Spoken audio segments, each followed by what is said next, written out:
Hey, what's going on, guys? It's Matthew back with another episode of Watty's channel. So today's video is going to be actually a more requested video, and it's about the AWA Remco figures.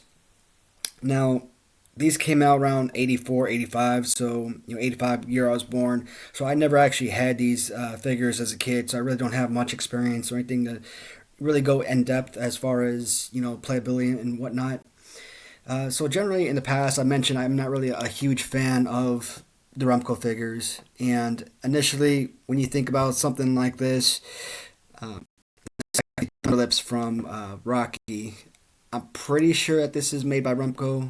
I haven't really looked it up or did any research on it, and but I mean it's got pretty much the same similar body types for the most part.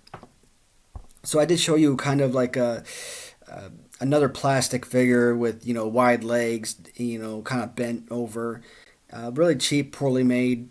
Those type of figures you normally get at like the dollar store or something. So when I used to think about Remco, that's what my vision was, is those little cheap, poorly made figures, and I absolutely hated those. Yeah, we had the Hasbros and the Gloobs, but those figures were always something that we'd pick up as well, just so that we had more additional wrestlers. So today I did get a whole slew of box sets for the Remcos, and kind of disappointed actually. The seller did let me know that he did take open the box and display his figures, but I just wish my money that I paid towards acquiring these, that he would have done me a solid and kind of taped it up for me. So initially, I did use some two-sided tape to try and close up the boxes, make it look like it was brand spanking new. Unfortunately, it didn't really look right. It really wasn't holding, so I did end up using some Scotch tape or some packing tape to basically go over the bubble, put it back on the card. Resale value was, I'm probably losing a lot of interested buyers if I ever do try to sell this in the future for that purpose. But again, with these figures, I mean, it's not something that I'm really interested in reselling, at least not right away. 10, 20, 30 years down the road, who knows? But a lot of these figures, unless I have duplicates, I buy them because I want them for my personal collections. Again, I brought up this Thunderlips figure. I don't know if this was Remco. I just thought it was interesting. I thought it was the same type of body type for the most part. So, regardless of whether or not he actually falls in line with the rest, again, it's somewhat similarity. So I figured I'd add this to the video. So I did mention the tag teams and the different box sets I acquired today. Like I said, over $1,000, guys. Uh, uh, the Remcos, I'm starting to come around to them. I'm starting to get a little bit more enjoyment. And I'm looking at the box sets. I'm actually, really digging the back, the cardboard and whatnot. And in the past, I never really thought about the box itself or the packaging that the figure came in. But like the classic superstars from Jax, I'm digging the boxes more than the figures themselves. So yeah, I'm really starting to gain a new appreciation for the figures. So just parts of this video, I did write down a list of, figures, series, what year they came out, whatnot. So generally, I don't like making these type of videos until I have the complete collection. That way, the viewers can see everything that's, part of that particular collection. I don't know when it comes to Remco if I'm actually ever going to acquire the entire set. Yeah, I could buy them loose for a lot cheaper, but me OCD that I have, I figure if I have one group of figures on card, I might as well get them all. And again, $200-300 per package, not gonna happen. I actually got a lot more though than I would have initially anticipated. So I will go over the list that I have written down here, and I'll show you guys what I have available. Yeah, so this isn't going to be any type of contest or tournament, anything like that. I'm not going to put them down in my favorite, least favorite to most favorite or anything like that. Just kind of go over the figures, just other people the opportunity to enjoy some of the different action figures that Remco did produce. So starting in Series 1, it says 1984, and I could have sworn these figures came out in 85 initially, but we'll call them 84 for the sake of argument here. So the first one is the Fabulous Ones, Steve Kern. That's Steve So we got the fabulous ones, Steve Kern, and then we have Stan Lane in red. So these actually were supposed to have like these little, I don't know what do you call them, Chippendales, male strippers type of straps over their shoulders. So I don't have them obviously, so it is incomplete. And a lot of these figures, just like any of my other collectibles, I always throw, random belts, that I've acquired. I actually like these a whole lot more. These aren't, laminate, or foam or anything like that. These are actually like, nice thick plastic. Not like the kind you'd get from, random treasures or anything, but I mean, they're nice. They may have come from like Mattel or Jack specific box sets. But I bought a bunch of these random belts recently. And again, they fit beautifully on these figures. Absolutely amazing. So, fabulous ones. Again, Steve Kern, Stan Lane. Don't know much about this guy.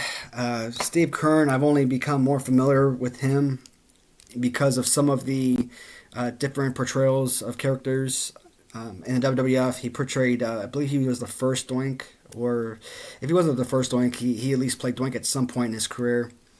And of course, Skinner, one of my favorite Hasbro figures as well. So, I mean, that was pretty interesting to learn about that. That was pretty awesome. So, these, again, they all have the same body types, overly muscular. I guess that's why I didn't really, appreciate these figures as much. For the simple fact that every single figure looks almost identical. But, I mean, you have movable arms. You can, raise your legs and kick them. They don't stand too well, but, I mean, they're not the worst. I mean, they're like trying to stand up Hasbro's Roddy Piper or Bushwhackers or something. So, I actually do put these on my shelf standing straight up. Don't have to really lean on anybody, so that's good. So, Series 1, 1984, first set is going to be the fabulous ones. Next one is going to be the Road Warriors. So, generally, I always say that I prefer Animal over Hawk because of, the face paint. And the face paint is actually more complete on this one. But for whatever reason, I'm thinking I'm liking the Remco Hawk better than Animal. Than Remco Animal. Maybe because the paint job isn't as splendid as you would find in other figures like, Bram Treasure's LJN Legion of Doom figures or the Legion of Doom figures from Hasbro. So he does have this little, I don't know, it's a tattoo or decal. I don't know what that is. Animal skull. It's probably an animal skull, probably. But yeah, like I said, same exact figures, just like the fabulous ones. No difference. I mean, they do obviously change out the head, different haircuts, different facial expressions. If you're Legion of Doom, Road Warriors, obviously they got paint on their face, so. And these figures, I've got so many duplicates of these guys. I started buying them off, as a pair. Then I started buying them as singles. Then I purchased a lot. So the lot may have contained like 8 figures. So I have so many duplicates of Legion of Doom. Do I really want to go out and get the box set of these guys? I mean, they have multiple box sets, 2-pack, 3-packs. It's just insane. Again, will I get it? It's hard to say. Right now, I'm going to say no. But in the future, tomorrow I might go online and see something for like $200 and think, you know what, that's an excellent deal. Let me jump on it. They're just so really expensive. But again, I think I'm starting to come around to Remco's. I just kind of like use. I was talking to myself, well, not really talking to myself, but I was talking in one video one day, and I just had one of the figures in my hand, just kind of like using it as like a stress ball. So I don't know. They serve some purpose, I guess. Road Warriors, again, Series 1. So this one, I don't even know if I even got the right ones because they've got these 2 figures listed multiple times. So we got Rick Martell and we got Baron von Rashki. And when I looked them up, I mean, it didn't necessarily specify tag teams, but they kept listing them together. So were they a tag team in the Series 1 box sets, or were they individuals? For the sake of this video, because I don't have a box set of them, I'm going to just assume that they were together in one single box set. I have a few versions of Rick Martel. I even got a couple of the Baron von Rashkis. So I did order another one of these guys recently, and he does come in a red robe. So that one should be arriving probably maybe the next 2 or 3 days. Well, if it doesn't arrive on Saturday, it'll definitely be here by Monday, I would think.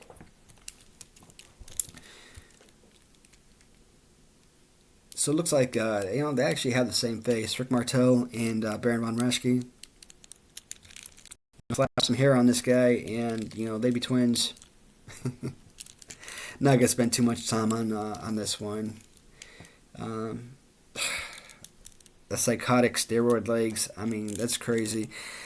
I mean, I'm all for fitness and getting in shape, or living healthy and all that. But let's be honest, who would really want a leg like that? That's just crazy. Being in the Army, I used to run like crazy, obviously, and I went from nothing to having like these really thick calves, and that was nice. But as far as having legs that look like that, that's just too much for me. I think these guys were actually probably modeled after He-Man or something. Overly buff characters. So that contains all of Series 1, 1984, 1985's Series 2. Start some of the 2-packs. These are the ones that they get in. The first one was the Gagne Raiders. So like I said, the seller I bought these from, he did tear open the bottom of the box or the sides to let the figures out, and that way he could display them loose. So he did good, a well enough job to the point where the card isn't completely removed from, or the bubble isn't completely removed from the card, and they slip right back in there. But I tried using double-sided tape. As you can see, they're not holding whatsoever. So, and a lot of these other cards I got in, I just took some packing tape, Scotch tape, what have you, and just went over the bubble and connected to the card. I'm probably going to do the same thing with this. Yeah, I thought I did do that, but I guess not. I mean, it's just not going to hold well. And imagine if I wanted to just, hang this up on a wall or something. I mean, I can't do it. And I'm just looking at the box right now. The Mr. Perfect over here. Of course, this is, I guess, pre-perfect. They actually call him Curt Hennig. As we know, or we should know, a lot of guys that are familiar with this, it's Curt Hennig. There is no N at the end. So that's a nice little typo. I guess makes this thing a little bit more valuable, I guess. Probably not. I'm sure all of them say the same thing. It's kind of like the little Vince McMahon sticker that they slap on the LJN box sets that spell MANN. Weird. So that is the Gagne Raiders. I was actually going to buy these outfits. I saw a seller on eBay had them for about $35. And I was considering getting it because a lot of times when you do buy these figures loose, you're never going to have the clothing accessories. And I'm glad I didn't because, again, with the box set, I have absolutely no need for it. So graphics on the back, there are a number of sets on here I do not have. I don't have the Road Warriors with Manager. Let's see what we got here. And this is what I'm talking about. I mean, you've got Baron von Rashki and Rick Martel always put together, and I did recently buy one I mentioned, the Rashki with the red robe, and so we'll go over this a little bit more as we get further down the series here. So Greg Gagne and Curt Hennig. And that is the Gagne Raiders tag team from 1985 Series 2. That there. Next up, we have the Long Riders. So we got Bill Irwin. And then we got Scott Irwin on the left-hand side. So the back of the carding, identical, no difference there. You know, good figures, I like them. This one, I actually am glad that I got this one on card for the simple fact that it does come with a couple additional accessories that I don't have. So obviously the hats and the sunglasses are new for me. So again, I did have this one previously, and I have a few of these figures, multiple duplicates. So Scott Irwin, I got this guy. You know, they both, I throw some little custom, well, not custom, but I throw some championship belts on them. The Bill Irwin, when I bought this one, he actually came with this, but this obviously is not, one of the accessories that it's supposed to. I think this was actually a Rick Martel accessory. So I might just rip that off and put it on one of my Rick Martel duplicates. So this right here should have been, I bought this robe individually. So the figure did not come with the robe originally, and I think the robe probably cost like $12, $15. I hate having to shell out that kind of money for, and I actually got this inside out. I'm a genius. Yeah, so this robe is inside out, but I mean, this robe, again, it does actually match up with the original. Trying to see if this could be a custom robe, but I don't think so. It looks pretty identical. So again, we got Bill Irwin and we got Scott Irwin, the Gagne Raiders. I don't know who these guys are. I mean, most of these folks, AWA, I never watched it, so I have no idea for most of these characters. Rick Martel versus Baron von Rashki again. I only have just that one Baron von Rashki. Again, I have a couple that I actually store of the Rick Martel figures. And like I said, I think that, this one right here actually goes to Rick Martel. I might take this off him and put it on the duplicate Rick Martel and maybe try and sell this one maybe one day. There's no rush. It wasn't crazy expensive. I think I paid $15, $20, $20, $25, and I think $25 was out there. Probably closer to $10 or $15. So not overly expensive. So again, as far as the end of Series 2, we got Rick Martel versus Baron von Rashki, and I did miss one. Larry Zbyszko versus Ric Flair among the tag team. So recently, before I bought this package, I bought a Ric Flair with robe. So, and this one I thought I taped down. Yeah, it's still coming back up. I'm going to have to retape this again. I hate that. Like I said, you shell out $1,000 on a few items. I mean, I would have appreciated if the seller had just, put these together for me. I mean, that would have been such a nice gesture. And the fact that they just shipped it kind of like, with everything falling apart, I hate that. That's just so annoying. And he has so many amazing products that I definitely would love to go back and buy some more from him. Because, I mean, man, the man has pretty much everything from Remco's to LJN's carded. I mean, they're all expensive as heck. The cheapest LJN on card is like $200+. And it's sad that you can get a carded Hasbro figure, which in mass is probably more valuable than the LJNs for the most part. And, you get a carded Hasbro for like $20. Well, maybe not 20, but again, I got a few for like $41. One for $47, and you can get a ton for less than $100 on auction. So, as much as I want at least a handful of LJNs on card, I'm not shelling out $200, $300, $400 for them. It's just not worth it in my eyes. I'm perfectly content with the loose figures. Ric Flair again. Great figure. I bought another one of them. I mean, I probably have like 2 or 3 of these figures. I do have a couple listed on auction, or again, buy it now. I don't do auctions. And Larry Zbyszko. Here's another one. Am I going to sell the loose figures? I mean, now that I have them on card, I really don't have any need for the loose ones. But I guess at the end of the day, it's nice to, because when you put those on, when you put these on the shelves, you're basically storing them like this.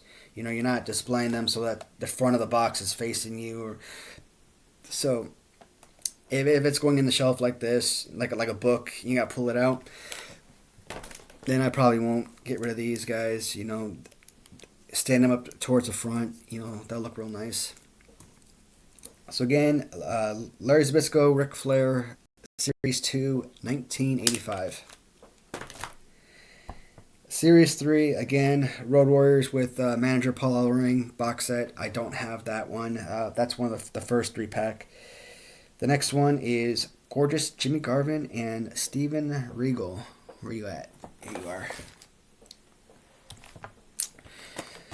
So this one, yeah, I taped up the entire bubble came off, and I just don't like throwing tape over the top of the box. I mean, to me, it just looks tacky. And like I said, if I spend, for example, let's say I spent $300 on this, which I didn't, but I mean, let's say I spent $300 and I want to sell it for $300. Why not? Even $200. People are going to see the tape and they're going to freak out. They'd rather have a box that's never been removed, a card that's never been removed from the bubble, or bubble removed from the card, and they'd rather spend $400 than $200 on something that's been taped up a little bit. But still, I mean, brand new figures, never been used, only for display in an adult collector's home. So, I mean, this is just a great. I like this one, mostly because it's a 3-pack, of course. So this does look identical to the 2-pack on the back. I don't see any real change here. Some of the things I do want to get, I really want these wrestling rings, but even the most shady, broken down, damaged ring is on auction $200+. Come on, guys. You want to try and get this ring brand new, still in the box? I mean, $1,300. Really? I mean, that's what gets me with some of these. I mean, I'm all about trying to turn a profit. I mean, I sell on eBay, for example. I obviously, profit is important, but sometimes you just gotta, take the human element into consideration. It's great to get profit. You just don't need to get all the profit. You know what I mean? So that was Jimmy Garvin, again, Precious, and Steve Regal. Probably my favorite box thus far. Next one is the Freebirds. Now, the first Freebirds I ever bought was the Jack's Pacific Collector's Edition. What was it called? Oh, man, brain freeze. But anyways, I did finally get the Remcos, and I have no idea who these guys are. Michael Hayes, the only reason I know the name Michael Hayes is because of Galoob. And actually, as a matter of fact, yesterday I did get the Michael Hayes Galoob figure in.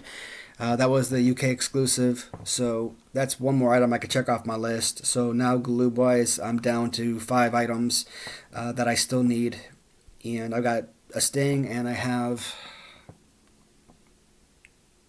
the Sting, one other character that I didn't have before that I ordered from the UK, so that should be arriving in the next few weeks. So yesterday I got the Michael Hayes figure in, so that brought me down to 5 figures outstanding. I also went on. I ordered a custom of the Big John figure. I mean, it's perfect shape, identical to the real thing. Do I want the original more than a custom? A million times over again, yes. But do I really want to shell $300 for a little 4.5 inch piece of hard plastic or rubber, whatever glue is made out of? I just can't do it. I mean, it's going to be for display purposes, so that makes me happy. And again, the 2 other figures, so that means I'll be down to about 1 figure when everything comes in. So Buddy Roberts, Michael Hayes, Terry Gordy. I think Terry Gordy actually has 2 different sizes. So this one right here is a buff Terry Gordy, but I could have sworn I heard someone say that this one was going to be like chubby. chubby Gordy. Fabulous Freebirds. So this thing sold at Kmart for $10 back in the day, $9.77. Oddly enough, I mean, if I was a kid, watching this, I mean, would I really shell out $10 or have my mom buy this for $10? If it wasn't Hasbro, I really wasn't too interested. Again, we got the Gloobs just because we needed wrestlers and they were there, but again, they were like dollar store toys, and that's kind of like what I feel these were back in the day. So 3-man tag team. That was the last of Series 3, the 3-pack in 1985. Now, I don't have any of these. This one was called Fight to the Finish 2-pack. Steve Regal versus Kurt Hennig, Buddy Roberts versus Greg Gagne, and Michael Hayes versus Rick Martel, which they're probably all just duplicate figures anyways. So would they be necessary? Probably not. Series 4 in 1986 was a Nick Bockwinkel versus Larry Zbyszko. I've seen the Bockwinkel figure, $50, $60. I don't know. That one maybe I might get just because I think it's more rare, and I at least like to have, maybe not so much the duplicates that they have on this list, but at least the originals. So there's also the Scott Hall figure versus Jimmy Garvin. So I'm pretty sure that this Jimmy Garvin is, well, it's slightly different. I mean, it looks like the box Jimmy Garvin has an additional piece. So this one only has just blue, but this one had the red as well. So this one had 2 layers of clothing, where this one only has just the blue. So incomplete, but I mean, it's better than nothing. And I don't know, because in this box, Jimmy Garvin looks like he's got like a ripped stomach, and this one has more of a flabby stomach. So I don't know, maybe this was supposed to be the complete, maybe from a different box set. But again, Scott Hall versus Jimmy Garvin. It's just so weird seeing Scott Hall. To me, always Razor Ramon. And to see him with a mustache like that, he just looks so awkward. And this is pretty much an identical, Rick Martel figure. I think this is the first Jimmy Garvin's first flabby figure I have. I don't remember seeing any other flabby figures, so that's pretty awesome to have that. So we got Stan Hansen versus Jerry Blackwell, and Carlos Colon versus Abdullah Butcher. Abdullah Butcher, I'll probably definitely get that one day. If it's selling for $30, $40, $50, probably not. But if I can get it under $30, I'm actually looking forward to that one. Carlos Colon, don't know much about the figure, but I mean, I'll probably get it just because, that way he and the Butcher can be together as a regular tandem.